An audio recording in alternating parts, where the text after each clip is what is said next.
Okay, good morning everyone. Welcome to our course on the contemporary world. Before we flip to our formal definition, let's unpack the title. The word contemporary simply means happening right now in our present time. So it isn't a history class focuses solely in the distant past. Though we will look at how we get there. Instead, this course is a mirror held up to our daily life. Think about this in a moment. You woke up today. Did you check your app? Did you check an app in your phone? Was that phone designed in California and assembled in Asia? Is the coffee or your breakfast you consume made from ingredients shipped across the ocean? We live in an era where the local and the global are completely blurred. And by the end of this term, we look at your clothes. You look at your clothes, your foods, your playlist, and your future career through a completely different lens. So let's get started. Okay. Number one, slide one. Now we look at the word globalization. It takes a root from the word global and adds the suffix ization. In logistics, in linguistics, or rather, ization denotes a process or a state of becoming something. It means the action is ongoing or dynamic and finished. And then globalization is not static destination we have arrived at. It is a powerful living process that is reshaping the earth, the world, and the globe simultaneously right now. Okay, understand? Next slide. First, we see it here, the earth, world, the globe, and the nation and the state. The earth. When we say earth, we are talking about biology, geology, and physics. It is literal, physical sphere, spinning in space. It is dirt under your feet. Okay? The tectonic plates, the Pacific Ocean, the atmosphere, and the ecosystem. If a massive meteor strikes us, it damages the earth. Okay, understand? Second, the world. This is where sociology, history, and anthropology come in. The world isn't made of rocks. Okay? It is made of human relationship.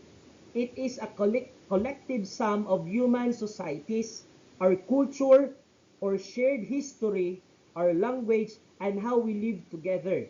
When we say someone is worldly, you don't mean they know a lot about the soil. You mean they understand human networks and culture. Okay, understand? Katulo, number 3, the globe. This is a domain of geography and political science. The globe represents how we map out the human world legally and politically. It refers to the border we draw, the 195 sovereign countries we've created, international shipping lanes and treaties. Okay, let me ask you, or did you understand? Okay, let me test your understanding. If a major oil spill, it happens in the ocean and destroyed marine life, it is that a primarily an earth or world or globe problem? Okay, anyone who can answer?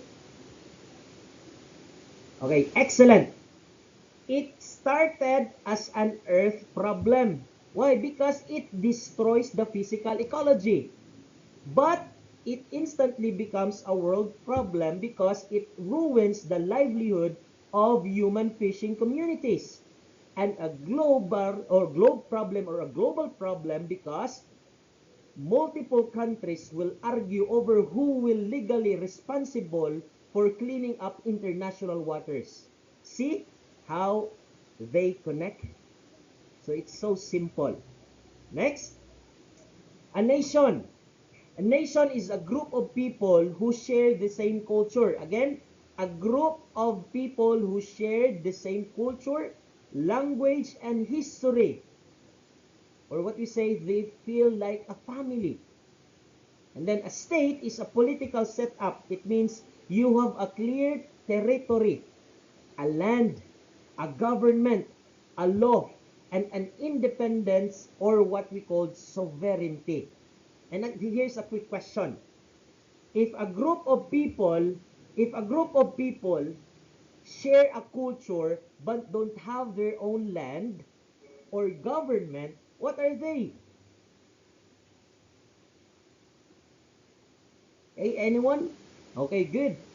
They are a nation without a state. But when a group has both, we call it a nation state. Okay, good job. Next slide. So what exactly is globalization? A famous scholar named Manfred Stiger says, it is how we are becoming more connected and independent on each other. He uses two great words. One is the expansion and the other is intensification. So what's the meaning of this? Expansion means the global network is stretching out to reach more places. Okay? And then the intensification means everything is moving faster and hitting harder. Think about it. 30 years ago, sending a letter overseas took weeks. If you send a love letter to someone, it took weeks, right? But today, you can video call a friend, okay? In America, or in Europe, in Germany, so on and so forth, instantly. And that is what we call globalization. Okay, next slide. Here is the breakdown of why we study globalization based on the image. It is in a simple term, okay?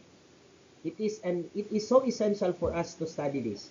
We study globalization because the world is interconnected. What happens in a country can easily cross border and affect people everywhere else, both good and the bad. The point listed on your slide are critical global challenges that requires country to work together to solve. And number one, the international terrorism.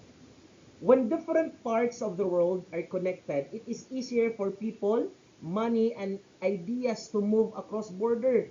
Unfortunately, this also applies to extremist group. Example, terrorism is no longer just a local issue.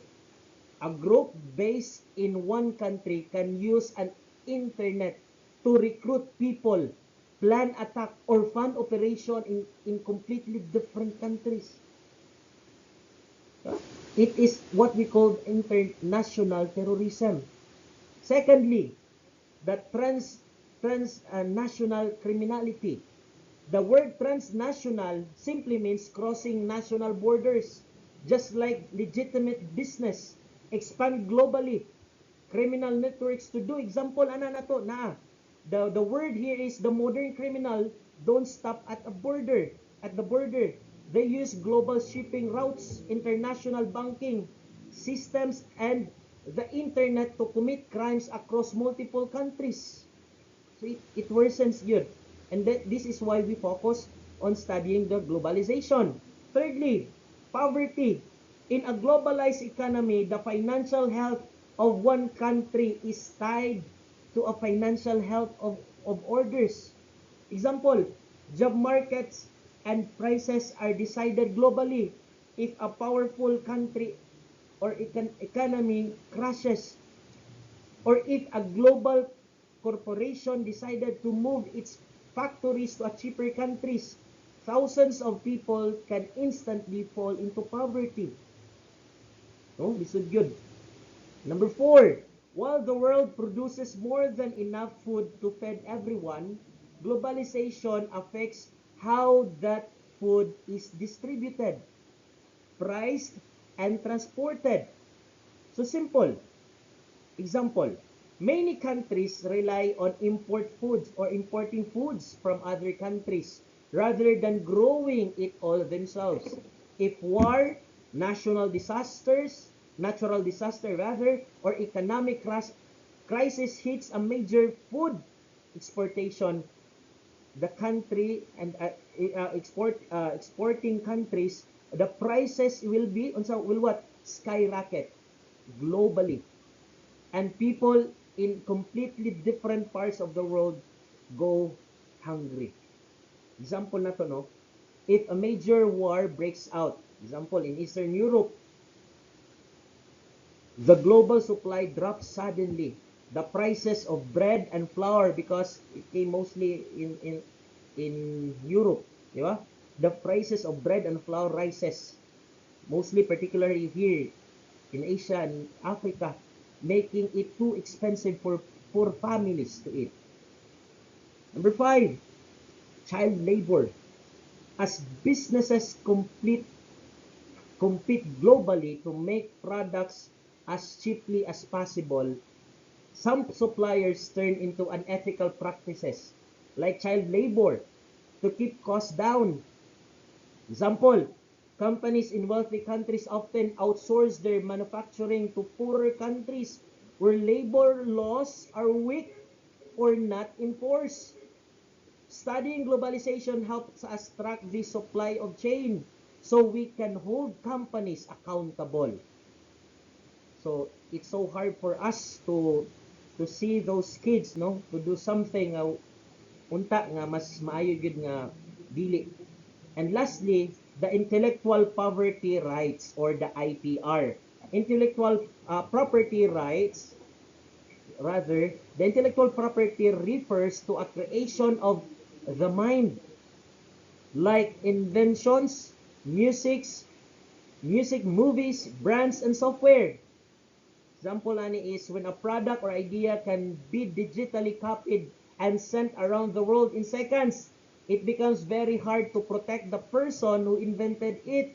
Studying this helps the countries create international laws so creators get paid for their hard work. Example ani, if an American software or a Filipino software company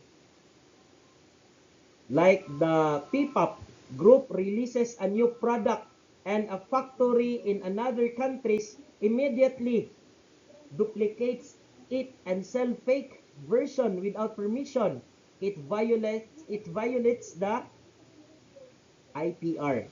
The global agreements are needed to stop this counterfeiting.